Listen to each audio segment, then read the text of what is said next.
नमस्ते, मैं Sam verse हूँ। मैं आपको थोड़ा समय के पीछे ले जाना चाहता हूँ और एक क्लिप चार्ट के ज़रिए कुछ ऐसा समझाना चाहता हूँ, जिसे दुनिया के बहुत कम लोग वास्तव में समझते हैं और वह है आकर्षण का नियम, लॉ ऑफ अट्रैक्शन। ये नियम गुरुत्वाकर्षण के नियम की तरह सटीक है।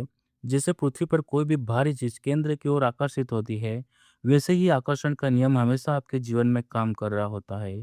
इसे समझने के लिए हमें मन के विज्ञान को देखना होगा। कल्पना कीजिए कि एक बड़ा घेरा आपका मन है और एक छोटा घेरा आपका शरीर। हमारा शरीर असल में ऊर्जा का एक पुंज है, मास ऑफ एनर्जी है, जो बहुत उच्च गति पर कंपन वाइब्रेशन कर रहा है। मन के दो मुख्य हिस्से होते हैं। ऊपर का हिस्सा सचेत मन, कॉन्शियस माइंड है, जहां आप सोचते हैं, और नीचे का हिस्सा अवचेतन मन, सबकॉन्शियस माइंड है, जो आपको आपकी आदतों और प्रोग्रामिंग से बना है। यही प्रोग्रामिंग पैराडाइम कहलाती है। जब आप बच्चे थे तो आपका अवचेतन मन पूरी तरह खुला था और आपके आसपास के माहौल की हर जानकारी, चाहे वो अच्छी हो या बुरी, उसमें सीधा भर जाती थी।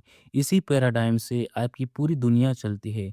समस्या यह है कि आप अपने सचेत मन में नए और बड़े विचार, मतलब वाई टाइप थॉट्स तो लाते हैं, लेकिन आपका अवचेतन मन पुराने विचार, मतलब एक्स टाइप से भरा होता है।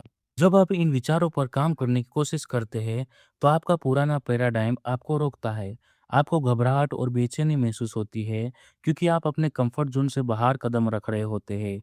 ज़्यादातर लोग इसी बेचैनी से डर कर पीछे हट जाते हैं, लेकिन सच तो ये है कि आपका पैराडाइम ही आपके शरीर के वाइब्रेशन को नियंत्रित करता है, और आकर्षण के नियम के अनुसार आप केवल वही चीज़ें, लोग और परिस्थितियाँ अपनी ओर खींचते हैं, जो आपकी वाइब्रेशन के साथ हार्मनी, तालमेल में हो। यही कारण है कि बहुत से पढ़े लिखे लोग, जिनके पास डिग्रियां का ढेर होता है, फिर भी आर्थिक रूप से सफल नहीं हो पाते, क्योंकि उनका पैराडाइम अभी भी पुरानी सीमित सोच पर अटका है।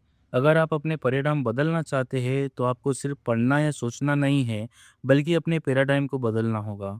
2020 में मुझे भी यही सिखाया गया था। मैंने अपनी आदतों को बदला और मेरी आय एक साल में 10,000 से 30,000 हो गई।